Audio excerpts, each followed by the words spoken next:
Kuro's finally gotten his wish. He got a team to first ban that Lycan. They've picked it for Matumba Man so many times, and I think Phoenix is scared of it. And what is this? Okay, protects him against jungling Beastmaster, so kind of offsets the potential that Beastmaster would get as a 4 position. But I feel like Liquid tends to actually just put it for the most part on the offlane. Yeah, I think this is going to be a mind control Beastmaster. You don't really see Jerax play this very much, if at all. Yeah, he's a much more aggressive player. This isn't a Jerax hero. I think this is a mind control offline Beastmaster. I like this though, because like what you were saying, MVP needs to be a bit more cerebral about the game, and I was actually expecting them to first pick the Lifestealer and the Darkseer, because that's pretty much what we've been seeing constantly. And now this time, I guess maybe the adjustment, because they see the Beastmaster coming out, they know, we're not really gonna. I don't really think we're gonna see Liquid take Darkseer and Beastmaster on the same team. Now, if you think Bounty wasn't banned, do you think it would have been a Bounty 100% instead of Ricky? Oh yeah, absolutely. Okay. Especially with what we saw at the group stages, 100% win rate, and yeah, out of 7 games, which is pretty good considering how many games there were. 22 assists per game. Just decent. Pretty good. Just half decent. Average. It's all right. It's all right. This one I feel is a bit more outside the box, but it's not something that Liquid hasn't been doing. We saw them do this at the group stages when they were playing. I think it was 2 times against the Darkseer though, so they really want to secure their safe lane with this AA. I don't think this is uncommon at all. Really? I think Kuro has really been liking this hero, and the way they play, it allows him to contribute to a team fight anywhere on the map. Okay. And Matumba Man does tend to play a more aggressive carry, so once Matumba Man hits like level 6 or something, he can go off and start fights elsewhere, and AA can get his level 6 by farming in the safe lane. It also really offsets the ability of Lifestealer to evade almost every gank. Like, you need something ideally that can stun through BKB. That's why I think Axe has been more popular, despite the win rate being low. You need something that can start the fight on the Lifestealer, you hit him with the Ice Blast, and hopefully you prevent the Infest. And if you do that, it takes a tanky core like Lifestealer, and it hopefully kills him right at the start of the fight. Because if you do that, the fight should be really straightforward. And I'm glad you brought up tanky cores. This has been something that a lot of teams have been favoring in this meta, is tanky cores. And what's great against that? AA. It cuts right through them. It's pretty surprising too, because when the patch started, everybody was saying A is really bad right now. He's just not very useful. They didn't like him. Yeah, and then but people that was started like picking Alchemist, and then they're like, all right, we got to pick AA, guys. Well, this makes sense again. The ban's not too surprising though. Liquid banning the Darkseer definitely necessary, and then banning the Witch Doctor, of course, it helps Beastmaster a lot, and also we do see MVP pick the Witch Doctor more than any other team. Yeah. This is a little weird though, right? Lich, I've seen them play it before, but if you think about it, Lich isn't a very MVP kind of hero. It's very static, not very aggressive. You're only trying to secure lanes. You're not necessarily running at somebody with the Lich. But he does hit, like, of course, because of Sacrifice, he hits 6 levels really quickly, so they can really invade with it quite early, and we did see them do that yesterday. Yeah, they did pick in one of the replays we watched. A couple days ago, sorry. So we get the Jerax Spirit back. It also really helps control where the lane positioning is, and if you have a roaming invis hero, that means that your opponents are more likely to be out of position as they want to get close to the experience wave. So it does in some ways allow Ricky to get more lane pressure. I can't believe that the Earth Spirits actually threw in. Ooh, that's a new hero. There's the Ursa. So that is a new hero. It's the 85th we've had so far at the I Manila like Major. this a lot. And they've played 6 games in the last 3 months with Ursa, won 100% of them. It destroys Lifestealer. Not only does it destroy Lifestealer, it destroys Tide as well as with the AA Chilling Touch, which is amazing versus Tide Hunter, but Ursa is one that really uses it at its best because you can just dunk it out right away without having your attack speed slowed. I feel like they played the Lycan until someone would finally ban it. That's what we said in the group stages, that they would try and do. They would just keep picking it until someone finally banned it, and they always had the Ursa in the back if they needed. And now they have this really cool team fight, which is very low cooldown oriented. Ursa doesn't really rely on his ultimate too much. Of course it's going to be up for all the team fights, but it's not like this massively long cooldown. Earth Spirit, pretty much the same thing. AA, short cooldown. Beastmaster, same thing. And also the Beastmaster is going to apply to the Ursa because he's going to be able to scout with the Hawk, and he might even be able to sneak a Roshan if they do it properly. Yeah, the Ursa just countered so much of what MVP is doing. Even in the late game where Ursa normally falls off, like you said, he's the Lifestealer counter. Lifestealer has a bit of low armor. He's pretty weak to single target damage. Normally he out heals. You can't out heal and out damage an Ursa if you're fighting 1v1. It doesn't work. And Tide's gonna be pressured in lane. Like, even though Ricky would have been able to roam around, I feel like they can just ditch really early, let Ursa do a solo lane, roam around with AA or Spirit if they want to. Like, their lane pressure is actually looking as good as MVP's is right now, and their cores match up better. And I feel like this was something we saw them do the other day, quite a while back, maybe about a month ago, but they had the Earth Spirit and the AA kind of sitting near the mid lane when I think they were versus a Bounty Hunter, I want to say. And the Bounty Hunter, as soon as he revealed himself, Earth Spirit just rolls in dust and they get the kill right away with the AA buff. And now seeing this pick, I think it's just like well-rounded. They have now multiple forms of pushing. They have their actual consistent lockdown, and I think this also attributes to why, because MVP banned DP. This is just another Liquid hero that just fits perfectly. It's hard to gank as well in the mid lane. You've got a lot of armor, so Ricky's going to do less damage. If things get really scary, you stun one of them and run away, and you're going to have that stun offensively as well when the weaker lockdown Earth Spirit and AA roam through in early game. So Ember, ooh. You got the QO Ember. Yep. I kind of like it in the sense that they have to lock down both the Lifestealer and the Ember now. Yeah. And because Liquid picked the DK is one of those heroes that just if you pick it for yourself, you enable so many different options for the enemy team. You can pick so many things against a DK. Okay, thank you very much to all three of you, and we are now ready to go over to our commentary team, and for our first game of the day, it's Capitalist and Wagger. Thank you, Paul. That's right. We're here in our first game, MVP Phoenix versus Team Liquid. A little bit of mix of old and new. Of course, these two teams have faced up against each other a lot, but the hero to talk about has got to be that Riki. Definitely. I mean, they're doing something that DC were doing earlier, just playing the Riki Lifestealer, picking in the first two. Though, it feels almost like they're trying to pull attention to, hey, we're picking this. You should do something about this. It really does, but the panel was really excited, and I think we were too, about the Ursa counter pick, but we'll see what happens as the game is about to start. Team Liquid, one of the tournament favorites, facing up against the Jewel of Korea, MVP.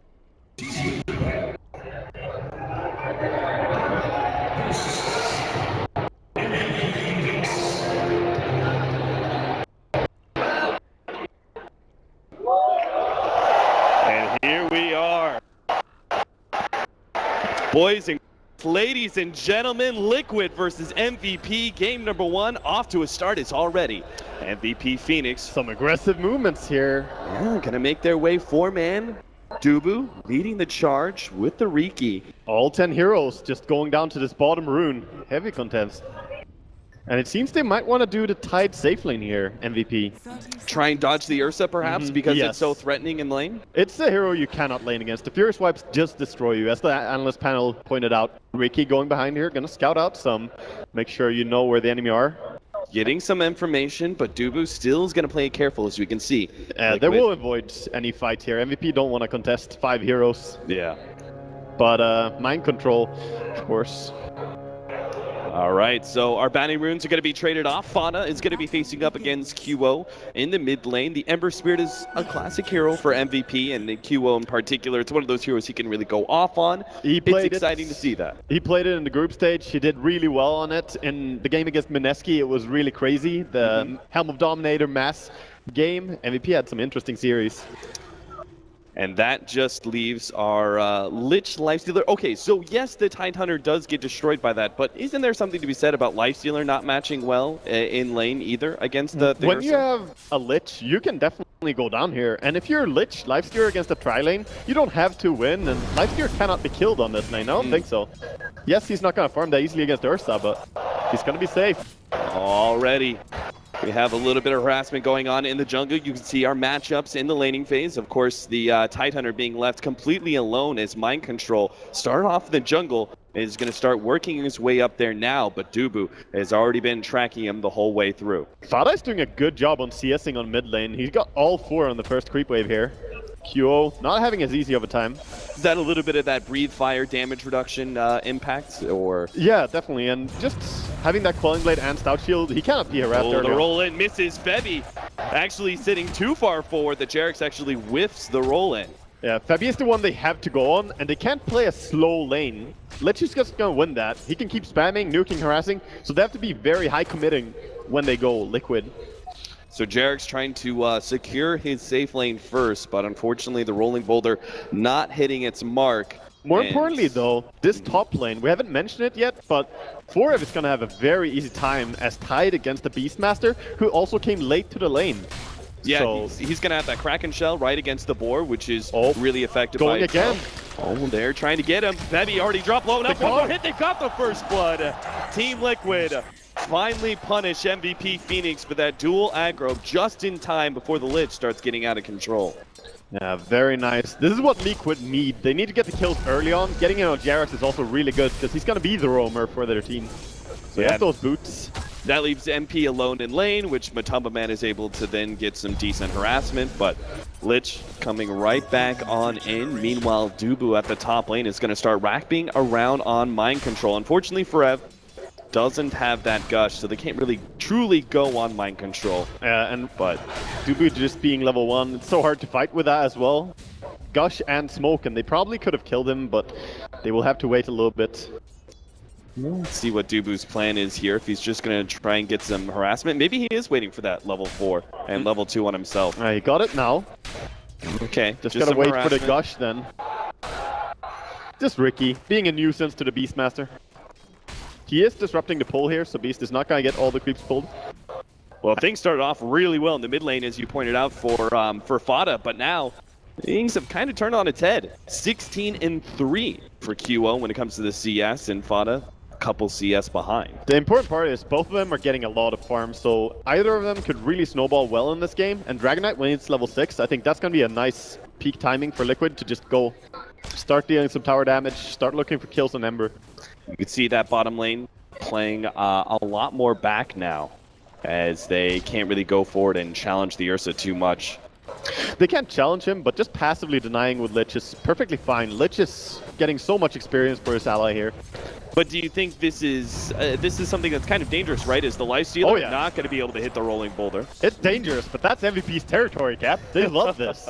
Well, I was actually okay, but MP, like Lifestealer, not really getting that much farm. Is there something to be said that Lifestealer is very much an early and mid-game hero, and not being able to get the most out of the laning phase is going to slow this hero down quite a bit? Oh, they're actually fighting on top rune. Oh, Mind wow. control. QO, he's going to be able to get the chain. Fada's going to be able to come in, hits the sun. No, actually, Silence comes down. Mind control dropping lower and lower. QO trying to catch up, gets a little bit more burn damage, and they kill him in the end. The breathe fire a bit too late, and QO thinking about turning around as he starts bottling it up. Dubu needs some help. They actually manage to right-click him down. Crow's going to help out a little bit more, get some more damage onto QO, but the chain. So close to the Dragon Tail as well on the Ember there. That could have been a kill along with AA. Still, though, it ends up being a trade-off there, and kind of favorable, would you say, for MVP? I mean, they drew... As they didn't bring that many heroes, Right. yes, that was good for them. Yeah, they traded Riki for a Beastmaster, and they used less heroes to do it. Exactly. 2 heroes only fighting against 4 in the end. That's perfectly fine. Yeah, and that means the bottom lane, we probably didn't really see much of it, but MVP were probably able to get aggressive a little bit on that Lifestealer, or against the Ursa, and get that Lifestealer a little bit easier CS, knowing that 2 supports had rotated out. And I want to mention, you talked about Lifestealer not getting so much farm earlier. I think once he gets level 6, he could actually clear this stack that they're creating. And there's not that good heroes to clear stacks here. Ursa, AA, Earth, they can't do it. They need to bring in, well, actually they just need to bring in the Dragon Knight for that. Yeah. What about looking a little bit further ahead? Roshan control, very important, facing an Ursa. How does MVP keep that out of the hands of Liquid?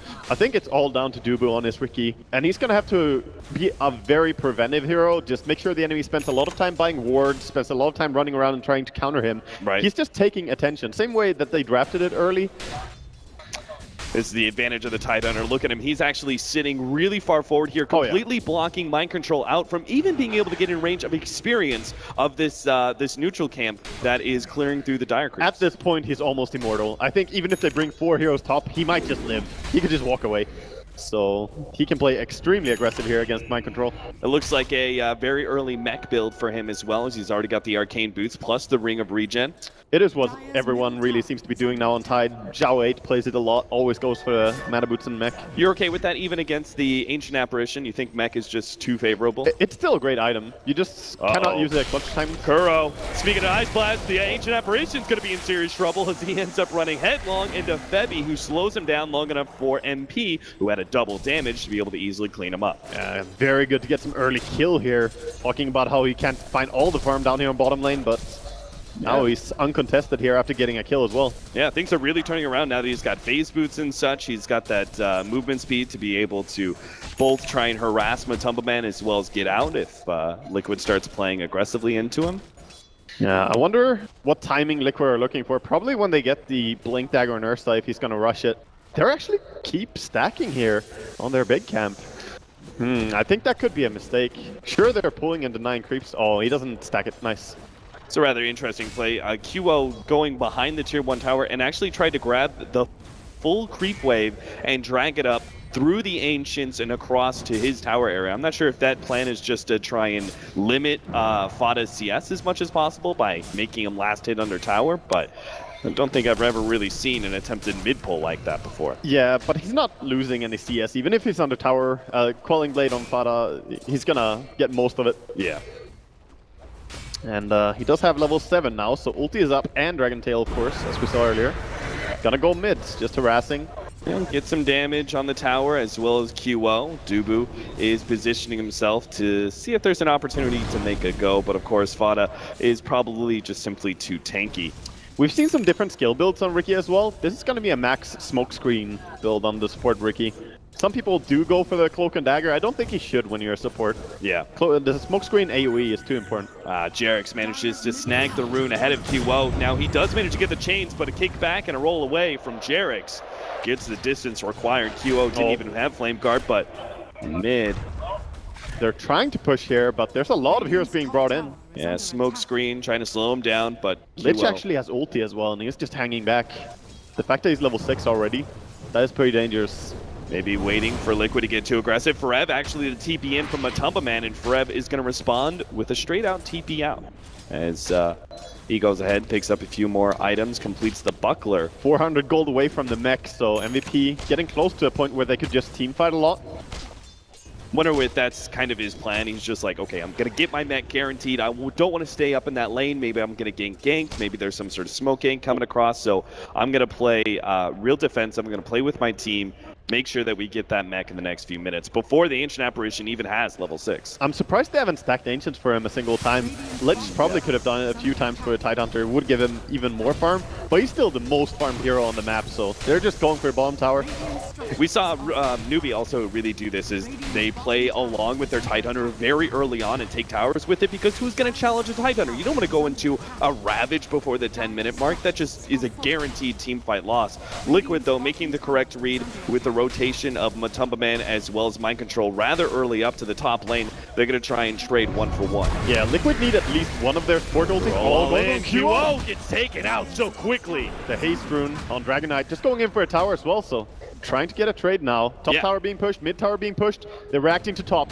Liquid are actually doing so well to read this Tidehunter rotation and then punish it. Both pushing out the top lane, getting the gank on mid, and now pushing the mid tower as they're well. They're probably getting this mid tower. Tide cannot be here now, so they're just gonna have to give it up.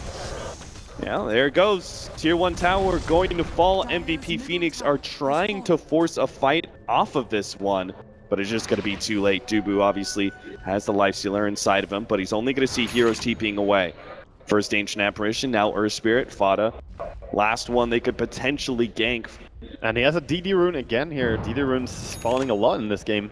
See if they can get an Infest Bomb off. Definitely not going to be able to bring down DK easily, though. Fada, they're pinging out the AA. That's who they want. He's gonna. Oh, he just hit level 6. I mean, maybe they can still get the. Yeah, they can still get the Dragon Knight, slowing him down with open wounds as well as the smoke screen. The Ancient Apparition Ice Blast is gonna come through, and Fada, he's taking solo 3 man stuff from Jerix. Now the follow-up silence. QO, he goes into Fada, but he's just gonna get ripped to shred if he doesn't jump the hell out, and he barely survives. The Ancient Apparition right click follows him, but doesn't manage to finish him off. Liquid, they repel MVP Phoenix's address into the jungle. Yeah, the AA ulti duration wore off before AA's right click reached him, else he might actually have died there. That was really close. And DK, surprisingly tanky, even when 4 heroes are bringing him. Yeah, you could see exactly why MVP really wanted to go past that Dragon Knight and go straight for the Ancient Apparition. QO going to be the target once again, of course, Fada. Mind Control silently just getting a tower on top lane meanwhile.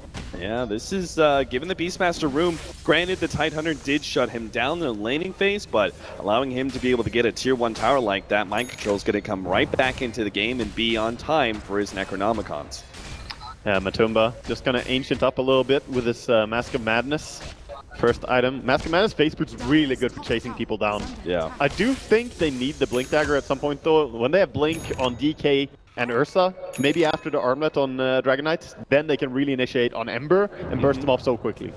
A lot of what Liquid seem to have is very tanky, hard to kill cores and rather strong reactive supports. Oh, he's screwed on Ember. Oh yeah, they can definitely take down Matumba Man because he can't actually get his ultimate off underneath that silence. And now QO's gonna go for more. Jerix manages to put himself into the trees, rolls out, and does manage to get the TP away.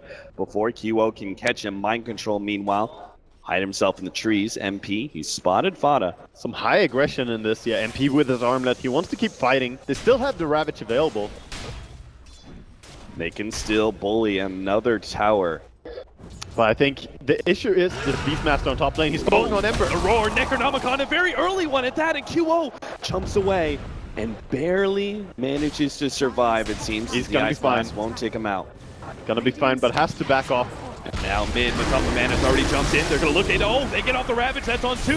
Matumba Man, though, managed to get off the range, and his tanky is all hell. He's soaking up a lot of this damage, and they still haven't managed to finish him off. Meanwhile, the kick comes through, hits on 3. Flame Breath goes through, and they still can't finish off Matumba Man. Meanwhile, the Earth Spirit ultimate is doing so much damage over time. MP is probably going to take out and can't get the invest in time. A roll forward. Dude, we're going to be the target. Manages to get off his ultimate, stall things up. They get the dust, though. Jumps away to the Tidehunter, manages to evade potentially as the kick comes through. Another jump, not going to be able to make it out. The Ice Blast over the top. Dubu dodges it. The dust is going to wear out soon. 1 more second. No, can't make it out. Double jump for Derek.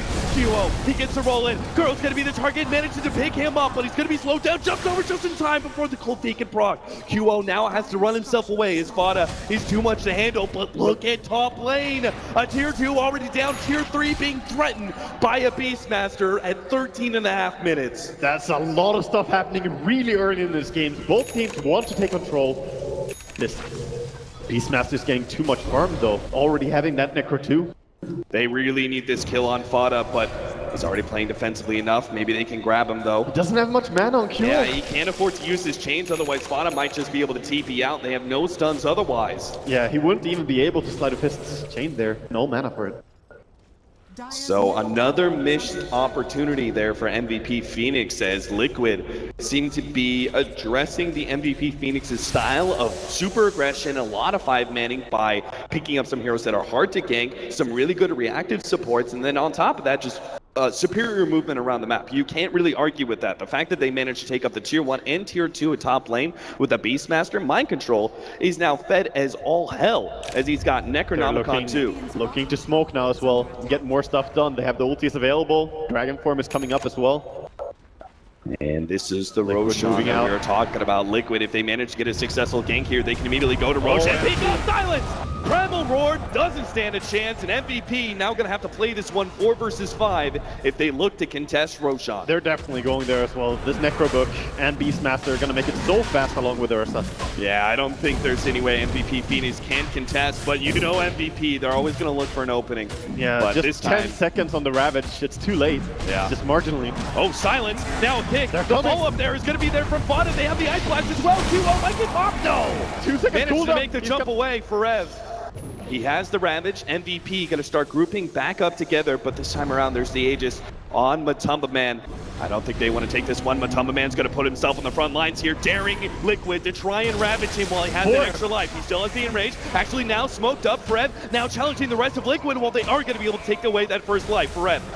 He popped the Ravage, doesn't Creating have much space. else, to create a lot of space, sure. Now they're going to jump forward. They're actually separating the team from the rest of Matumba Man as QO tries to go for the Beastmaster, able to lock him down, but not enough to finish him off. Dragon Knight TPing away, will be successful. Matumba Man trying to chase down the watermelon for Ev, can't run fast enough, bring around the rose, he goes for the drink, and he's out! Matumba Man dead, and MVP Phoenix look for more. Derek blocked out, TP away, not, no! Wow. Barely in time. The Lich, his Nova was just barely cooling off there. So close to getting that kill as well. MVP taking a really nice fight there. Unbelievable. The plan from both teams kind of makes sense, right? Matumba Man challenges MVP Phoenix and says, I'm going to try and kill a hero. You're going to have to Ravage to stop a bit. But Forev, with the better play, challenges the rest of Liquid and separating them from Matumba Man. It's just so good because they have great counter initiation on Liquid. The AA ulti, the Earth Spirit, but he just stopped all of that by blinking in super aggressively. I love the way he uses his farm in this game. Yeah. And then on top of that, I love the fact that MVP Phoenix didn't have the communication. Don't try and go for Ursa the second time around. He's going to be sitting there. He's actually, you know, he's not going to be that mobile. So let's just run at the rest of Liquid and see if we can fight them 5 versus 4. And we were worrying earlier, is Lifesteal going to hold up well against the Ursa? But right now, he's above him in net worth, and that's what it's going to come down to. If you're getting farmed on Lifesteal here, you could definitely carry quite well against him. The slow is so good. Open wounds against Ursa. 7-7, 17 minutes in, a relatively even game as MVP Phoenix's core is looking rather healthy. As unfortunately, Kuro seems to have crashed his computer, but that's all right. That gives us a little bit of a pause to take a look at the metrics. As you can see, our gold graphs and experience graphs are rather even. MVP Phoenix off of that last fight, up by 3K experience. Yeah, and I want to take a moment as well to mention MVP's warding. They have super aggressive wards, 2 wards on the enemy top side, and they have 1 ward just watching over the mid lane for rotations from Liquid as well. I would love to see him get into the enemy jungle and drop 1 there, but we'll see if Ricky can get there later on. Yeah, it seems like part of that is the fact that they never took that tier 1 tower top. Now, of course, it's a Tidehunter. There's nothing really Tidehunter can do to promote that, but it did mean that with the tier 1 tower still down, they had to keep that ward up. Teams are ready again, and we are heading back into the game. As QO is ready, Kuro is ready. All right, so what are we going to be seeing here now? As MVP Phoenix, how much do you feel like, what are the tempo swings on this game? Should MVP Phoenix still be trying to play aggressive before Liquid gets a little bit too big on, because I feel like Liquid is going to have the bigger peak in the mid game. I think MVP Phoenix should keep fighting right now. Sure, your Ravage is very important and you should try and play around it for big team fights, but when the Necro 3 is coming up, and it's coming up very soon, then they have to be wary. Well, Ricky is going to get punished by this true side from Beastmaster. Right. And then you have some Liquid cores that scale rather well. They've already found 1 of these aggressive wards from MVP. Maybe kill him. Maybe. Matumba Man. They're going to try. Get the right kind of smoke follow-up. Mask of Madness unfortunately dealing too much damage. Matumba Man is taken out before he manages to get off the Enrage. Out from underneath the smoke screen. Yeah, normally you get the Enrage and the Mask of Madness, and it doesn't really matter for Ursa, but here, Smokescreen just counteracting him completely. Now we said that was the idea, right? That Liquid, spread themselves out. They try and win through movement in this game, but that is something that Riki, combined with the Lifestealer Infest, is actually a really good combo of punishing, because you can freely run through the jungle and scout out these heroes that are naturally going to be farming neutrals if Liquid are going for max efficiency. Definitely. And Lifestealer going into his Sanch here. A little bit surprised they didn't go Echo Saber when you have Ricky and ganking alongside him. Extra hits and more slow in that smoke screen is very, very good, but he could even go Evasion against the Ursa if he wants to. It's not a bad choice, but probably just going to be a Sanch Asha here. Tier 2 going to be falling here, it seems, as Liquid not going to be getting there fast enough. Fada trying to make the entrance there with a Shadow Blade, as this is going to be the first reveal. Really important. Plus, so he's running back. He doesn't want to show it on the lane just after a failed attempt, so probably going to go for 1 more attempt. Try and find anyone to pick off, or is he going to clear mid? Matumba probably going to be the one to farm it. Yeah, he's still hiding it, staying out of vision. Smart. Liquid really need to win a fight and start establishing some control. Sneaking in again. He's could be running into QO here. He's very close. If he managed to lead with a Dragon Tail on QO, we could very easily see this guy get popped. And with the AA ulti coming in, they could definitely kill him quickly. And that would actually set MVP so far behind, because right now they're playing QO as super aggressive, as normal for an Ember Spirit, but it does mean that his Battle Fury could get a little bit too delayed if he ends up dying again. Yeah, all the cores are looking really well farmed on MVP's side right now, though. And I would like to say that the supports are keeping up quite well in this game. I expected to see some of them maybe struggle, like AA can sometimes fall up behind a little bit. But due to tower gold from the top pushing, Beastmaster contributing so much here. Yeah. He's actually doing quite well on his AA, Kuroki. So what's going to be the biggest peak for Liquid? Is it BKB for the Dragonite? You have the Necronomicon 3 and the Blink Dagger for Beastmaster. We're heading in there soon. I think the timing is, as you say, when the BKB is coming up. I think Ursa needs a BKB in this game. Sometimes you want to go Aghanims, but when you're against the Silence, like Ricky Smokescreen, you definitely need to go for BKB. And I think the biggest peak is going to be around the 25 to 35 minute mark for Liquid here. And later on, MVP could definitely take it because they have a lot of heroes that scale well into late game. One of the very dangerous things about Liquid's lineup is that they're incredibly good at being able to push down towers. They can punish you. After winning a team fight, they can take a tier 1 and 2 in one quick go, or maybe they can even push high ground. That is something that MVP Phoenix need to be able to keep in mind. That's why I like their aggressive wards and their aggressive playstyle so far, because every single one of these fights, it's happening on Liquid's side. So despite the fact that, yeah, they lost the tier 1 and tier 2 at top lane, say they lose a fight right now, take it somewhere in the mid. It's not like Liquid would actually be able to immediately take a tower for free, right? It's a very heads-up way to take the fights. Be a little bit ahead of the enemy in this, just fighting outside their base instead. It's a good point that you bring up, because if they take a fight anywhere close to their base, Beastmaster is just going to shred your towers. It does also look like Liquid are going to be in really good fighting shape for the next Roshan. And I think the next Roshan is where Liquid establishes all of their control. So it's, I think, of the utmost importance that in 5 minutes time around that area, that MVP Phoenix do not lose that fight. Because they lose that fight, they lose Roshan, they lose all their outer towers, and then Liquid set up camp, out-farm you for a while, and then push high ground. Yeah, definitely. That could go down that route. And I also think Liquids, they should be playing around Jarek's Earth Spirits a lot here in the early game. Just use the power that he brings, because later on he falls off quite hard when the damage goes down. Yes, you still have the stun and the silence, but the stun is very slow now, so if not paired with a blink dagger or anything like that, it's not too impressive. Very beautiful teamwork from MVP Phoenix. You guys can't see it, but they're drawing some hearts. They drew on the mini-map. They created a sun, a little house, some stars. It's good teamwork, team building exercises right here during this middle of the pause. Pictionary in Dota. I actually want to talk a little bit about Riki. This is a hero that has actually been rising up very rapidly in the competitive scene. We saw probably about a month and a half ago it started coming into pubs with the bounty hunters being banned away. Riki would start showing up. People started experimenting with it, and now we see it in competitive play. What are your thoughts on the Riki, and do you really think he's valued that highly? I think Riki is actually better than Bounty Hunter. It's funny, I was listening to a panel earlier, they were mentioning the win rate of Bounty Hunter in the tournament. I don't think the Bounty win rate in the group stage is something you should focus on too much. It's more about the individual games, and it's not a very big sample size. Yeah. So the fact that he had not lost a game in 7 games, okay. If you're up to, higher games, then you can care. I got your back now, Huss. But Riki, definitely a hero that can gank well early. That silence makes a massive difference. Some heroes the bounty cannot touch on the mid lane, such as a Puck, for example. Yeah. Those heroes, they do nothing against Riki. It's just going to destroy them. And then sometimes the Riki's harassment is even better, just because of the chasing potential from the early Orb of Venom and that amped up Cloak and Daggers. And he can scale much better into the late game. While Bounty Hunter does give a lot of golds, Riki is going to be a hero that I prefer having in my team. All right, and away we go, back into the game.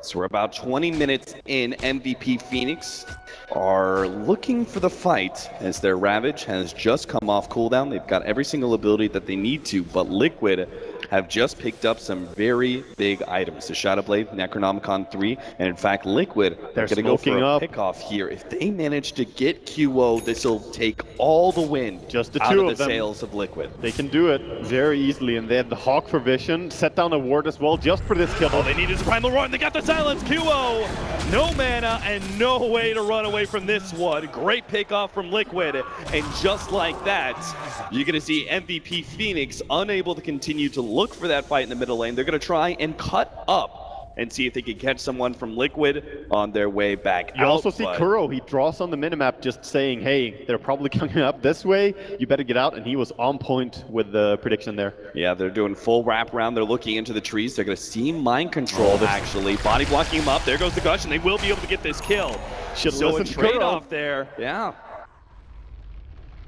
I think for some reason they thought they would be able to make that kind of play and continue to either, like, Jarex was the one who was in the most obvious position, right? Yes. I think they thought Jarex would spot them out and he would be able to get the Rolling Boulder away and TP out. And if no one does show in 20 seconds time, keep trying to push top because maybe MVP Phoenix are still looking for that fight in the middle lane. I think they just had to keep a defensive hawk there and try and use that if they were gonna push. They had to back out. Got a little bit too greedy, get punished for it, but it's not as big as the reward they got for their kill. They killed off the Ember, and then they lost the Beastmaster. It's pretty fine for them.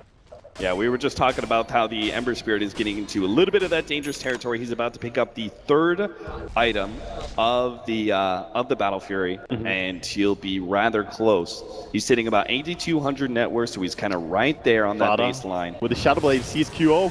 Yeah, he can get this early Dragon Tail. Will be able to get the first right click. Ice Blast follow up. But the Silence is going to be able to do a lot, and there it is. The jump away. Now the Ravage follow up. They're going to go on Jerix first. Manage to get the kick onto 2, but still, they will manage to kill the Lich. Fada, stuck inside the pit, is actually doing a lot there, but unfortunately, QO is going to be able to jump in and finish him off alongside the Tidehunter, or maybe not. QO gets a huge kick, and Fada stays alive with the help of the arm. Now, finally, the Lifestealer comes back into play, targets the Ursa, but the Ursa just pops the Enrage, almost finishing off the Tidehunter, and now it's Riki and Lifestealer, duo up against 4 of Liquid. They will be able to go for Fada here. Another armlet, they're just another ganging attempt to up be able on to him. stay alive, but can't quite make it. Liquid outside the pit, trying to slow down the Tidehunter. Nice silence kick combination, and another Ice Bat. Hello! Able to finish him off. That just leaves the Lifestealer. Rage TP out, trying to right-click him down, but will be able to just barely survive. Wow. Tick. Oh. He lives so close there. Second A ulti comes in and turns the fight around. That, you know, it's a drawn-out fight if there are 2 Ice Blasts. Also want to point out that Riki, he just destroyed the initiation there, but when Ursa came in, he just brought more firepower for Liquid.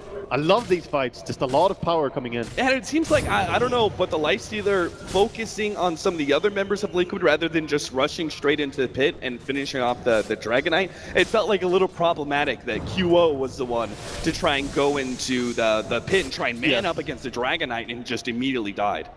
Yeah, he really doesn't want to fight against him. He wants to go for the back line, he wants to go for AA if possible, so that there won't be a second wave of ulti.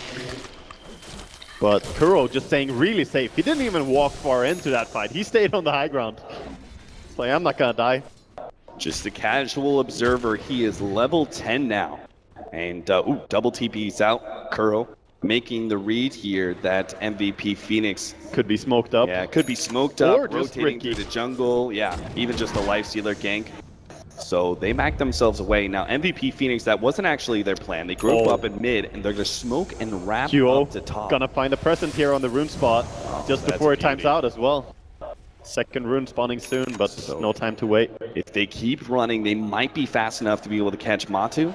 They're actually going to go downwards. Maybe Kuro's going to be the target. These guards going up. They see him, spot him out, manage to get these fists into chains. Now the pop out will be able to quickly take out the Ancient Apparition, but here comes the follow-up. They have the Beastmaster locking down QO. Once again, he's going to be completely out of mana, but managed to get the Magic Wand charges to jump himself away. Now Matu challenges for Rev, turn around with the Chain Frost as well as the Gush. Slowing him down, that's just going to keep going around. Ravage, now they're going to be able to go on into Jerix as well. Tries to go for the roll-on, can't quite block him. Way to put himself in a corner and roll on out, but still a big win for MVP Phoenix as Bevy sees the opening with that Chain Frost there, and Forev holds on to the Ravage for so long. Every Lich's best friend is the catapult when you're against one hero like that. And now MVP Phoenix able to take the tier 2 as Liquid unable to contest after a nasty team fight like that, and this is beginning to look real dark for Liquid as Roshan is about to come up. They may not be able to contest in time. If MVP Phoenix can get the Roshan in their control, everything changes. They're going there to check as well. It could already have been up. It's going to be up so soon. Probably just going to leave Lich to check this. Yeah, Bevy going to be a bit disappointed. No Roshan just yet. Of course, we know it's only seconds away. Liquid, of course, they're anticipating Roshan to be up as well, so they immediately go for the smoke, not even waiting for Matumba Man to be completely up. He's going to try and show himself in mid before coming to Roshan, perhaps. Yeah, they have a Silver's Edge initiation here with Dragon Knights. He's walking close, though. Ricky's in the neighborhood. Ember Spirit jumps into the pit. Will reveal that Roshan is ready to go. And they're also revealing here Liquid. They were dewarding, so MVP know that they're close. Liquid can now breathe a bit of a sigh of relief as they see Roshan wander out of the pit at full HP. And Matumba Man continues to go for that farm, but when it comes to the standoff around Roshan, Ember Spirit will always get the better advantage just because his max mobility. He can push out the top lane and still be there for the fight. He acts very much like a Fury in that regard, so Liquid a little bit pressed here. He could keep going top and just force them to go there. Liquid not gonna have any of it, going straight in. They're saying we're going now. Yeah, I mean now without the Ravage, maybe MVP Phoenix can't actually contest. They still have some good Roshan fighting capabilities, such as the smoke screen. And the harassment of QO as well. Fada keeping himself outside they the kill both Hawks. There's no vision now. Liquid might get a little bit scared here after that, but they're gonna kill it off. They're gonna leave Ursa inside the Roshan pit, will be able to pick up that Aegis. And MVP Phoenix, perhaps wisely, choosing not to take that fight. Very important for Liquid here. They needed this. If they lost that, would have been really bad for them. They're going for a defusal, by the way, on the Ursa. Almost got it. Closing up, and now with the Aegis, he can really look to be more aggressive in team fights. Now, at this point in time, MVP Phoenix have a choice to make. Do they fight against this Aegis? Do they, and where do you fight? Do you fight around the tier 1, tier 2? Oh, it's getting slowed up here for the aggressive blink.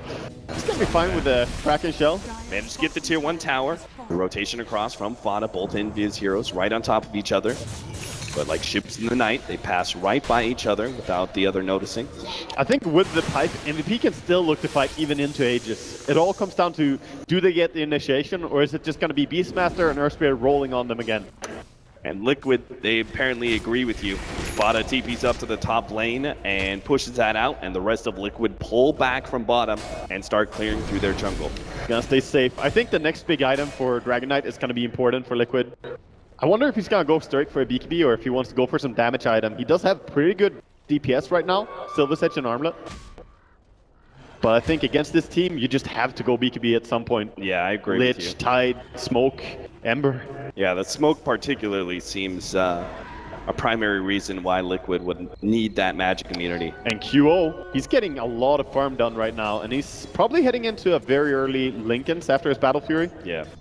Able to deal with that Primal Roar a bit better. Now, he still has to play a bit scared because of Jerix. That's an AoE silence, so that'll be able to cut right through the Linken's no problem. So that can still be a form of initiation for Liquid that he has to be aware of. They do have Force Staff on Febby, though. Lich can always be there to bail you out if you get caught out. And the Pipe and the Guardian Greaves, I think they have enough tools to save him if he gets caught off by that. Oh, okay, MVP. They might love to take a fight around that Arcane Rune. No, they're going to give it up to QO. I thought for a second maybe Forever would pick it up, see if they could get an early Ravage, but not the case here. Liquid, they're dancing around MVP Phoenix anyway. They're staying pretty grouped up, but they're rotating across the map, staying outside of reach of MVP every time. If you ever played Lifesteal, you know there comes a point where you wonder, how long am I going to keep trying for this Infest gank? He's been running around a long time with Ricky now, and that's time that he's not spending farming. Granted, he is keeping up very well with the net worth, but maybe he could have been ahead now if he just kept farming a little bit more. Liquid dodging them really well. He just seemed to be giving everything to QO and leaving MP inside of Dubu just in case they do run into a team fight that they could win. And that usually is the way that MVP seem to think about the game. It's just always about that next team fight. Here goes MVP Smoke, trying to go up and find Liquid as we see them in the enemy jungle here. Yeah, they absolutely know that Liquid's inside of their own jungle. They've cleared through enough of the map. MVP drawing a nice line. If they go along this, could be great for them. Yeah, this Ravage initiation could be big. Dubu, he's going to be able to see the ancient three-man Ravage. The Bulwark smoke screen as well as controlling so much of Liquid, and they're already taking up 3. But Tumpaman, he needs to be able to get out of here, but he's probably going to get controlled up, and this is the Aegis as well. He could probably just die twice as a big bash comes out from the Lifestealer. But Tumpaman, you ain't going nowhere. Let's see if he can manage to get the blink out. Not in time. 4 for nothing there. Perfect by MVP. Their smoke and their idea of where to go. They see enemy mid, but they say no. We need to go on the back line. Need to find the AA. It's really, really crucial. And they got the dream catch right there. Absolutely. AA and Earth Spirit and Beast. I think a bit of the problems there was Liquid not setting up with counter wards in certain entry points if they're going to be sitting inside that entire jungle all grouped up. Definitely. The Riki able to get that early knowledge and, of course, setting Forever up for the perfect Ravage. They're just going now. They know 25 seconds is a long time for this Ursa. Probably going to back out before he respawns, though. Yeah, blink away just before the Beastmaster's up. That damage onto a tower, though, that's really what makes you able to push high ground later on. Doing one little prep push like this, So next time they come around with Aegis, for example, it's going to be really easy. So once again, MVP Phoenix, off of a team fight, have managed to grind themselves a pretty healthy lead. And that's going to continue to grow as heroes like Ember Spirit should be able to outfarm others. That means they pick up a secondary 4-staff as well, so both the supports on MVP right now, Lich and Ricky, are able to disjoint these initiations. It's a great way to react to Beastmaster and Dragon Tail stun. Yeah, I really like that. Dubo also gives him a potential little help and an escape when he goes for that. When he gets dusted up or something, he goes for that, goes for the ult, and then is able to, as soon as it's down, go for the 4-staff on himself and maybe be able to jump after that. Or even something like a Blink Start first and then 4-staff afterward. You can create a big space between you and your enemies. Yeah, that has routinely been the biggest problem about the Riki going into the mid game, is that his damage may not be that insane when he pops into that Tricks of the Trade, but you still want to get that kill, and he's so damn jumpy. I'm very surprised by this build coming out from Dragon Knight here. Reaver, actually, so he has a ton of strength. He's super strong, but against a Lifesteer, I did not expect this build. Yeah, maybe he figures his mass armor, he's up to 35. I think this could backfire. Not having BKB against the team of MVP could definitely backfire if they don't get the proper fight for them. That's true. He could just get caught out now. Perhaps banking on the fact that he imagines he'll always get the initiation. QO. Look at this cheeky player. He's like, I'm going to keep hitting the tower. Drawing him away, getting some damage out before leaping away. Of course, having that Linken's, he feels pretty safe. And he knows that Jerax is... He's not there in the neighborhood. But Jerax has that Blink Dagger though. Blink in stun or Blink in silence. He has to worry about that, even if he has his Linken Sphere. Yeah. You're going to see both sides map control going to be start dwindling here as they both have a gem. Frev's going to be carrying it on the Tidehunter while Jerax has the gem for Team Liquid. I like how Liquid have 5 wards down right now. They're actually just stockpiled up and put down a ton of wards. This vision is up. They're waiting for Febby to get over here, but now the initiation is going to come from Liquid just at the right time. The smoke screen, he's going to be able to stall things up. They do manage to get the stun out. Now the Ravage hits onto 3. They're going to try and become the top of man before he gets something in range, but just barely in time. Now the Ice Blast comes. They manage to clip the Lifestealer. That's going to be the next big target, but QO, he's already taken out 1, and Fada can't keep up with the Lifestealer. That S&Y managing to get him the distance. They're going to turn, take out the Ancient Apparition. It's tanky Fada right in the middle of everyone, but he's just not outputting enough damage. Now the Lifestealer turns, pops the Rage, and eats through the Dragon Knight. Armor be damned, they get that kill. Oh, they just died outside their base, Capitalist. This is going to be really painful. MVP Phoenix, they do not have the greatest high ground heroes in the world, but it doesn't matter when you win a fight right outside those tier 3s and have over 30 seconds on the clock to be able to beat on Barrett. And there's not a single buyback in the side of Liquid, and they have a lot of damage. They have 2 healthy cores here. Lifestealer and Ember easily gonna get this. And Fetty, he got 1 more full bounce duration there. How does this guy keep on doing so damn well on a Lich of all heroes? You kind of the joke is, it's you're just an R button, but damn, no but feel good. Yeah, it's really good against Beastmaster as well. You always have something to sit on. When Beastmaster blinks to initiate, you can just drop the ulti immediately. And if his team comes to help him and follow up, well, they might get caught up. Matama man. For Rev here, starts eating through him, stacking up those Fury swipes. Yeah, 4 steps. Slide the tide. The Watermelon will be able to get out. Life actually getting a Vanguard, obviously going into the Abyssal Blade. So he can get that guaranteed lockdown. So now when they jump out on, say, Dubu, go for the end infest play, instant stun. And that was a bit of the problem before. Silences were there, but they didn't have the hard disables necessarily. I'm worrying for Liquid right now because after that fight, they got the pick on Ricky before the Tidehunter Ravage came in, and still they lost that fight pretty handedly. It's just not a good sign for them. I think Lich and Tide are winning these fights for them so well. Another Arcane Rune. Pretty amazing rune, even for Ricky. Now he has 7.7 second cooldown on that blink, or on that smoke screen. 6 second duration.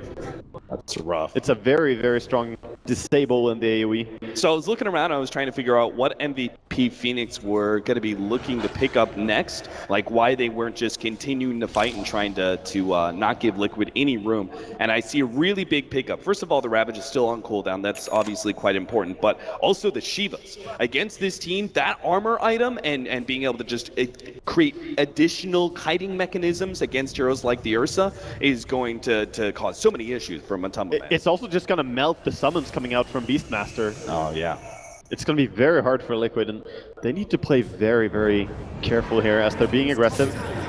Matumba Man is going to be kited around here, jump in. Oh, the Infest unfortunately not quite there, but they still be able to pick him up as they get the Abyssal. And Liquid, they're going to go straight for this tier 3 tower with the Beastmaster. They were positioning themselves inside their secret shop, hoping to get a pick off. But all they're going to end up doing is actually he's got another Infest. He jumps right in and will be able to get the Lifestealer close quarters here with the Beastmaster. But no! The Primal Lord, it goes just in time, and with the Ice Blast over the top, MP may actually end up going down 2-0. Now the Ravage comes in, they'll take the Ancient Apparition, but Liquid, they've already gotten enough trades that they can manage to get Fada out of this fight. It's going to be a win, but no. The chain stop the TP, and Fada will end up going down. Liquid Slowly, he will die. making the best out of a bad situation. The fact that they did lose Matumba Man like that, it was a very smart play. Extremely smart for them to go straight for that tier 3, put some pressure, forced MVP back. And they still managed to make the following fight actually pretty decent for them just because they killed the Lifestealer. Yeah, they hit a little bit of an awkward initiation there with a Lich and Lifestealer initiation from MVP. Yeah. But I think no. they're still so far ahead that they'll be fine. Not again. MVP Phoenix says twice now that they've essentially been in a superior position and look towards Roshan. The clock, yeah. Seconds away. But seconds they know away. that it has to be up very soon, so they're going to keep checking it. Yeah. But it might be too late. I don't know. 30 seconds left on the Dragonite. They don't have the fastest ways to do it either. They couldn't kill it until they have Lifestealer anyway. It takes too long. Ember is not a good hero to clear it, and while Ricky does have some DPS, look at his item build. He's not going to be killing off any Roshans. So this is probably going to be the fight that Liquid have to take that makes or break the game for them. They might be able to claw their way back in if they could win this Roshan fight and still take the Aegis NGs for themselves. But if they lose it, MVP Phoenix just go right down and take barracks again. I think this has to be one of the fattest Liches that I've seen in a while. Febby has Blink, Yule's Force Staff. He's just casually strolling around doing everything. And I think he has been buying most of the wards as well. Ricky is not buying that many of them. Yeah, Riki obviously usually much more of like the 4 position and farm priority just because you can start getting some actual damage from him. But I mean, he has 3 CS, and I'm pretty sure most of those were wards. No Hawk Vision today, Liquid. They start setting up for Roshan. They may be doing something similar here for outside of the pit while Matumba Man solos it. I don't think MVP want to give this away for free, though, even if they don't have Ravage. Maybe this is the one time. Oh, Blinking in. Blink in, Force Staff out. Taunting them. Bebby just getting a bit of information about the Roshan and how low it is. Now, jump in here. The Tidehunter's going to draw some attention. Ancient Apparition already going down. He managed to get off the in-range ahead of the smoke screen, but Matumba Man rapidly running out of time and gets bashed up. Now, again, the Chain Frost bouncing around that will be able to surround Fada, the tankiest hero in the game, but it just doesn't matter. Up against the 5 of MVP Phoenix, they'll take another winning team fight and take a Roshan for themselves. The first one of the game. This is really what I worried about when they started buying this Hearts. It's not working in any of the team fights. Yes, you live for a long time, but your team doesn't. And then you're alone, you're fast, but you're gonna be killed. I mean, there are even issues of if the silence isn't enough, Jerks, unlikely to be able to roll away here. Tries to go for the kick, but tricks of the trade, finish them off, and that's going to be Gem on the deck as well. But part of the problem is it's not just the silence, but also the miss rate. The Dragonite is also not outputting any damage. A quick suicide there from Mind Control. Wait, some sort of Mind crazy Control attempt. actually he actually killed the Roshan. Oh, well done. And All he right. killed the Aegis. He All got right. the Aegis as well. Well done. So that's amazing. Okay, that's insane. I can't believe Mind Control just managed to pull that one out, but very well. Well, Mind Control is a pretty insane player. He can play any position really well. Of course, this game, I just want to mention, I think I had Matumba Man down as one of the players with the most kills in this tournament, probably, because that's normally how his games go. Look at him in this, 1 and 10 on the Ursa. They've shut him down so hard.